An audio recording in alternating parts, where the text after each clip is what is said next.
चीनी नागरिक हान जुनवे की गिरफ्तारी ने ऐसी कई परतें खोल दी हैं जिसके बारे में अभी जांच हो रही है। इस पर बात करने के लिए हमारे साथ हैं बीएसएफ के साउथ फ्रंटियर के आईजी अश्विनी कुमार सिंह। कब हुई इसकी गिरफ्तारी और क्या है इसकी सच्चाई, इसके पीछे इसकी नागरिकता और वो सारी बातें जो सवालों के घेरे में हैं।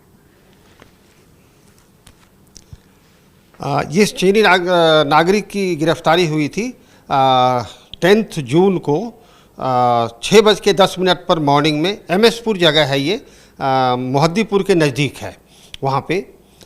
इनफैक्ट जो एमएसपुर का इलाका है वो फेंस नहीं है और कुछ टेरेन पिक्यूलरिटीज़ की वजह से कभी कभार उसको trans border criminals fancy deal वगैरह की थ्रोइंग के लिए एक्सप्लॉयट करते थे। इसको मद्देनज़र रखते हुए हमने वहाँ पर जो सुरक्षा है वो काफ़ी स्ट्रॉन्ग करी थी और मॉर्निंग में सुबह एक संदिग्ध मूवमेंट हमारे जवानों ने देखा और उनकी चुस्ती से ड्यूटी करने की वजह से वे चाइनी नागरिक 6:10 पर पकड़ा गया था। इसकी गिरफ्तारी हुई है, इसके बाद क्या क्या इससे सामान मिला है, क्या क्या वो सारी चीज़ें मिली हैं इससे? ये चीनी नागरिक जब पकड़ा गया उसके बाद जो हमारा नॉर्मल प्रोसीजर है उसका इंटरोगेशन का वो हमने शुरुआत किया और उसमें उससे ढाका के एवर केयर हॉस्पिटल का पेशेंट आइडेंटिटी कार्ड मिला, चाइनीज़ पासपोर्ट मिला, चाइनीज़ आई कार्ड मिला, 2 चाइनीज़ मोबाइल मिले, 1 बांग्लादेश का सिम कार्ड मिला और 5 उसके साथ मनी ट्रांजैक्शन मशीन मिले। मतलब मनी स्वाइपिंग मशीन उसको कह लीजिए, या जिससे कि मनी जिसके मनी को अब रिसीव किया जा सकता है, वो स्वाइपिंग मशीन थी 5 नंबर। उसके बाद और भी बहुत सी चीज़ें थी, तकरीबन $1,400 थे, 1,03,000 बांग्लादेशी करेंसी थी, 3,900 इंडियन करेंसी थी, प्लस लैपटॉप था and lot of electronic gadgets.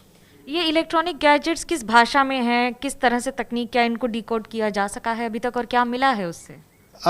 देखिए, जो इलेक्ट्रॉनिक गैजेट्स का डिकोडिंग है ये प्रोसेस चल रहा है अभी, वो रिमांड पर हैं और सारी एजेंसी जो उसको डिकोड कर रही है उसकी जैसी जानकारी मिलेगी हम लोग साझा करेंगे। इस चीनी नागरिक के बार बार भारत आने के कारण क्या थे, कब कब आया है और किन किन कारणों से आया है? जो अब हमारे पास अवेलेबल इंफॉर्मेशन है उसके हिसाब से ये पहली बार 2010 में आया था हैदराबाद शहर में घड़ी का बिजनेस इस्टेब्लिश करने के लिए। उसके बाद 2019 में 3 बार आए हैं ये। उसमें एक गुड़गांव में होटल इन्होंने इस्टेब्लिश किया जो रेंट पे लेके, एंड उसमें तकरीबन जानकारी के मुताबिक 8 करोड़ रुपया खर्च किया था। उसमें 4 चीनी नागरिक एम्प्लॉय भी हैं और कुछ इंडियन लोग उसमें एम्प्लॉय हैं। उसके बाद ये दिसंबर में वापस चाइना चले गए, वापस गए थे। उसके बाद फिर ये दोबारा पकड़े गए हैं। लेकिन जब बात कर रहे हैं इनके परिवार या फिर इनके बिजनेस एसोसिएट्स, क्या उन पर भी नज़र है, उनसे किस तरह की गतिविधियां आप देखी गई हैं? इसमें एक चीज़ सामने आई है कि इनके जब ये हिंदुस्तान में थे उस समय एक उत्तर प्रदेश की एटीएस ने एक चाइनीज़ पकड़ा था जो यहाँ से प्री एक्टिवेटेड सिम्स को स्मगल करके चाइना भेजा करते थे। उन्होंने तकरीबन 1300 सिम्स ऑलरेडी चाइना में स्मगल करके भेज चुके हैं वो। उनके इंटरोगेशन में इनका नाम आया और इनके नाम आया, उनकी पत्नी का भी नाम आया, तब ये यूपी एटीएस के वांटेड हुए। अभी जिस तरह से स्थिति है, जो 1300 सिम है, ये किस तरह की घटनाक्रम की तरफ दिख रहे हैं और जो लिटरेचर या बाकी सारी बातें इनसे निकल रही हैं उसको कैसे जोड़ के देखते हैं? देखिए, अभी तो ये प्री मैच्योर होगा कि ये क्या है, लेकिन 1300 सिम प्री एक्टिवेटेड सिम और जैसा समझ में आया है वो मनी लॉन्ड्रिंग और कोई cyber crime, financial cyber crime की तरफ इंडिकेट करते हैं। कहाँ की पढ़ाई लिखाई है, क्या एजुकेशन है, किस तरह के, किस राज्य के निवासी या किस शहर के निवासी हैं? ये जो जानकारी हमें मिली है इंटरोगेशन से, ये मिलिट्री स्कूल वुहान के पढ़े लिखे हैं और एग्जैक्ट एजुकेशन तो इन्होंने रिवील नहीं किया है, बट इतना पता चला है कि ये वुहान मिलिट्री स्कूल के पढ़े हुए हैं। शक के घेरे में इस कारण से भी हैं और कुछ कारण भी स्पेसिफिक बताना चाहेंगे?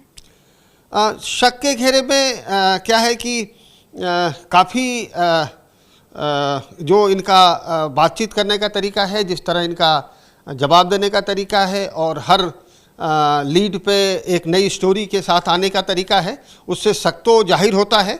हमारी जितनी प्रोफेशनल सिक्योरिटी एजेंसीज हैं सब इस पर कार्य कर रही हैं और जैसे उम्मीद है कि कोई बड़ी सक्सेस मिलेगी इनसे।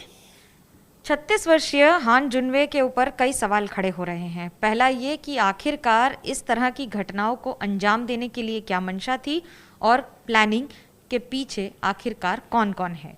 कैमरा पर्सन सूरज पांडे के साथ मनोज्ञा लोईवाल, कोलकाता, एबीपी न्यूज़।